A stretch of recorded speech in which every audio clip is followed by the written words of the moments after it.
Good morning, members. I call Committee of Supplies, Section C, to order. We are meeting today to continue the consideration of the budget estimates for the Ministry of Mental Health and Addictions. I now recognize the Minister to move the vote. Thank you, Chair. Resolved that a sum not exceeding $40,749,000 be granted to His Majesty to defray the expenses of Ministry of Mental Health and Addictions Ministry operations to 31st March 2025. Thank you, Minister. I now recognize the member for Surrey South. Thank you, Honourable Chair. Good morning, everyone.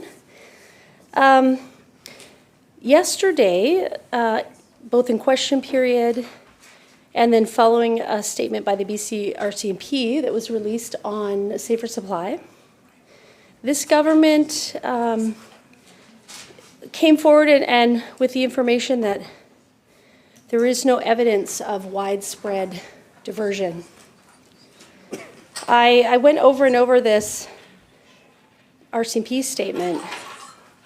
I see some things that were concerning, Honourable Chair.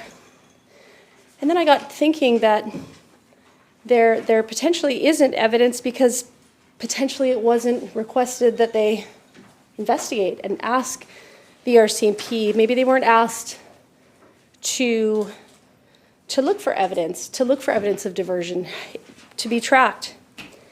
And so I reached out to BC RCMP. And they confirmed to me that they have not been asked to track diversion. So the fact of the matter is, of course, there wouldn't be evidence of widespread diversion collected by the RCMP because they were not asked to collect this information or to analyze. So my question is to the Minister, knowing that the RCMP have been detecting notable quantities, as they stated in their press release, notable quantities of suspected safe supply and also some that is confirmed safe supply. Will this government, this ministry, commit to working together with the RCMP and all police agencies across British Columbia to investigate diversion, to find ways of analyzing diversion, and to analyze the presence of hydromorphone in police seizures both before and after the risk mitigation guidelines came into place?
Minister. Thanks very much, Chair. I just need to start by saying that it's actually, I think, probably not appropriate for government to direct the RCMP with respect to how they investigate. I mean, they investigate, they have protocols with respect to what they investigate when they are in the conduct of investigating a crime, and we expect that, and I have confidence that they are undertaking that responsibility in an appropriate way. I wouldn't expect to have to ask them to investigate a particular aspect of how they're dealing with a drug seizure. Having said that, I want to say again that I'm very grateful for the work that our law enforcement agencies are doing in communities to go after predatory drug dealers and traffickers who are preying on vulnerable people and who are contributing to the situation that we find ourselves in this province, where we lost 22,539 British Columbians last year. Their work is critical, absolutely critical. It is one of the core pillars of our efforts to fight the toxic drug crisis. And we remain committed to working with the RCMP, with municipal forces in that work.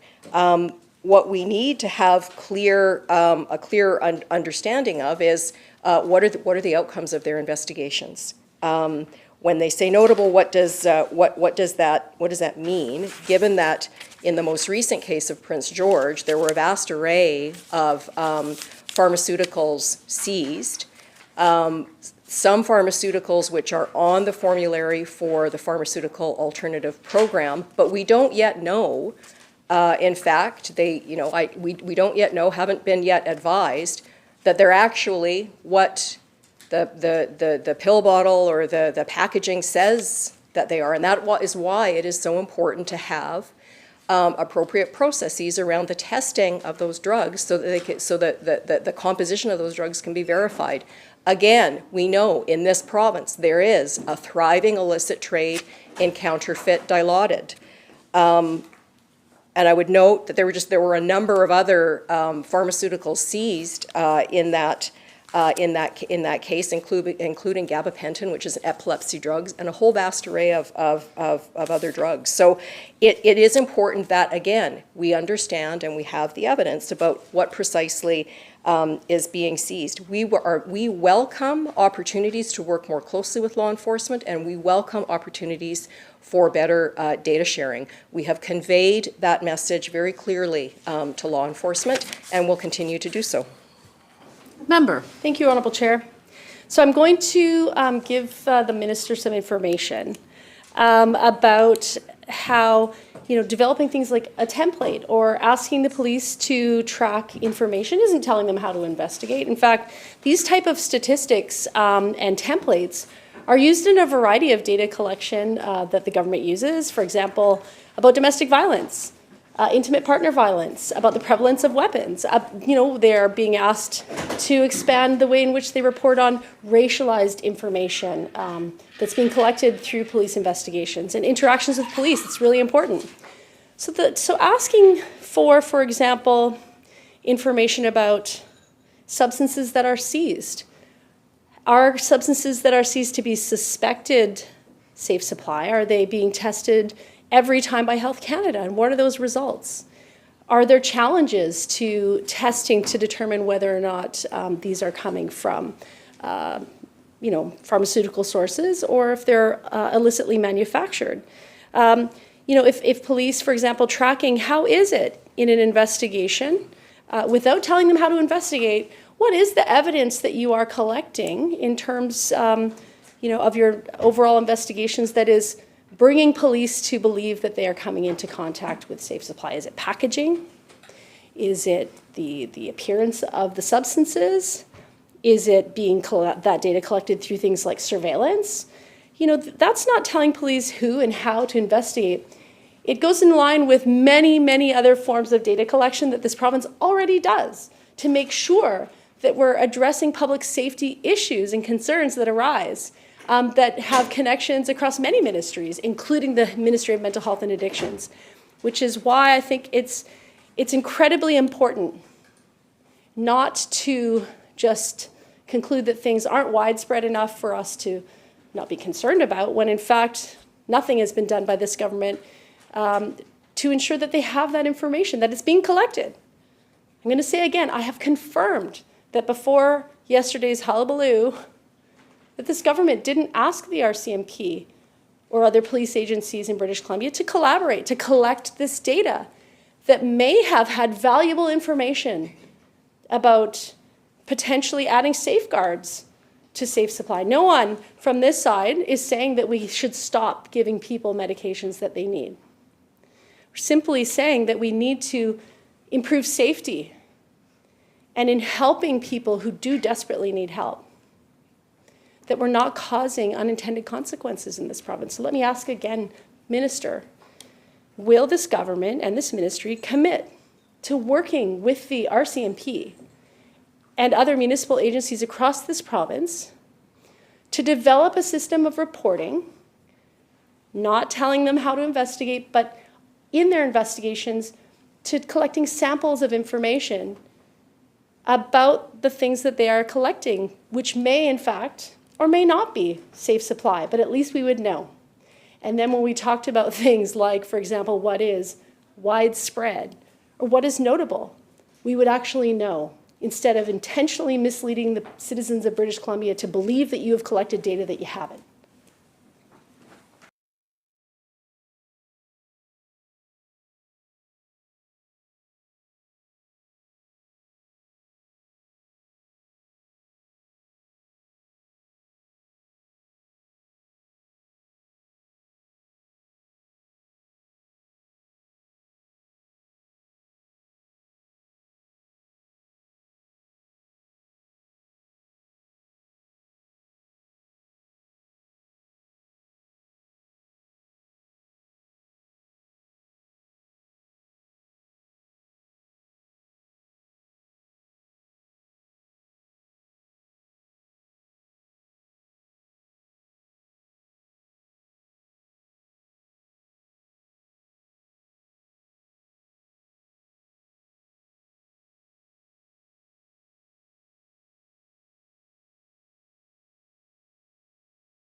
Minister. Thank you, Chair. I will reiterate for the record that we work very closely with the RCMP on a number of projects. And in particular, our Overdose Emergency Response Center meets on a monthly basis with the chiefs of police from across the province.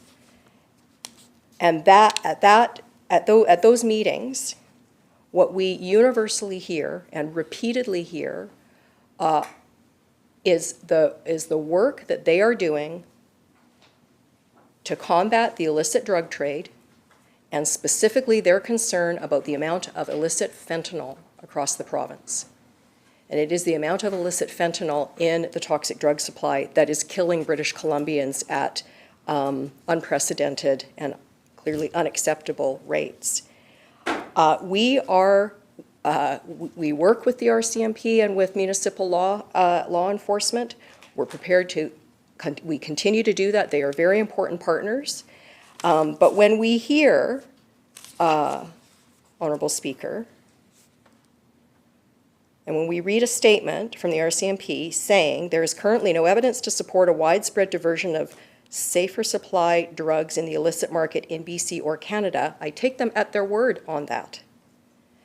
And I would just note, again, that the relationship and the opportunities for law enforcement to bring forward concerns is a routine and regular part of the work that we do with them.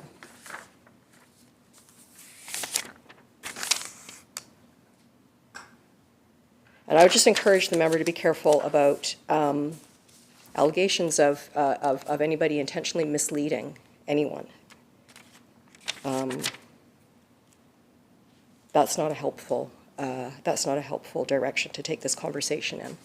But I would suggest that if the member has specific questions about police operations, that she defer those to PSSG, and we will certainly apprise our colleagues in PSSG of her specific interest in police operations so that they can provide the answers if she has further questions in that regard.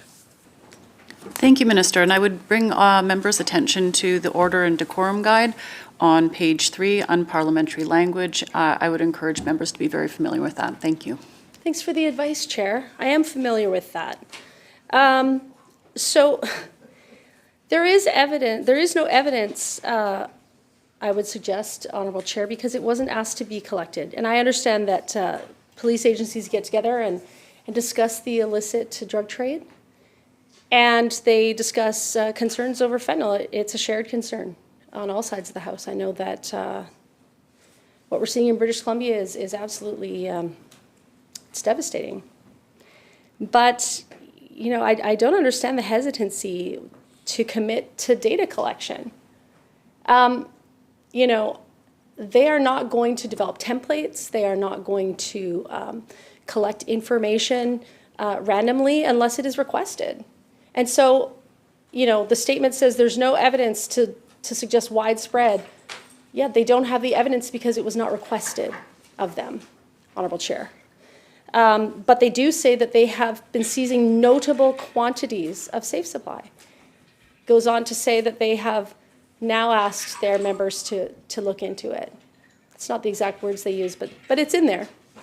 So can the minister please explain why the hesitancy on behalf of her ministry to commit to collecting data on police seizures on what is either confirmed or suspected to be safe supply, on what types of evidence they are finding with regard to what they are suspecting and what they have confirmed to be safe supply, and to help strategize on what information would be helpful to the Ministry of Mental Health and Addiction, and things that could be used in order for us to ensure that in helping people, which is what we need to do, and which is the aim of giving people prescribed pharmaceutical alternatives, that there are no unintended consequences and that everything possible can be done to ensure that there are no population level harms associated with that program. Thank you.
Minister. Thanks very much, Chair. Just want to assure the member there's absolutely no hesitancy in working with the RCMP. We are very interested in having better data. In fact, we spend a considerable amount of time discussing access to data for various programs with the RCMP and municipal police forces. We've asked the RCMP for further clarification about their statement. We will, of course, be following the outcome of their investigations very closely, and Minister Farnworth and I will continue to work together to have that inform next steps. But that is, yeah, there's no hesitancy. We work with the RCMP. They're an important partner. Happy to receive additional further data from them. Member. Thank you, Chair, and I thank the Minister for that assurance. I'm very happy to hear that there's no hesitancy. I look forward to perhaps in the near future learning more about projects between our government and law enforcement to ensure the safety of British Columbians and to make sure that notable doesn't turn into widespread issues, and that we ensure the safety of all British Columbians on a population level. That's very important, so thank you very much. I do appreciate that. The percent of people on opioid agonist treatment, otherwise known as OAT, who have been retained for 12 months has fallen to 44.9% and is expected to decline more to 43.3% for 2023-24. The slim increases that are half of the minimum targets set in previous years. The service plan last year noted retention challenges such as treatment intensity, travel requirements, challenges in meeting clients' needs, and availability of prescribers. The same explanation is again offered this year, with now reduced targets and no hope of returning to the peak baseline of 51.9% in 2020/2021. What additional resources are there within this budget that are aimed at increasing retention to OAT?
I ask the member or minister to move the motion. Honourable Chair, I move the committee rise and report progress and ask leave to sit again. The question is that the committee rise, report progress, and seek leave to sit again. Those in favour? Aye. Those opposed? Motion is carried. Thank you, members. This committee stands adjourned.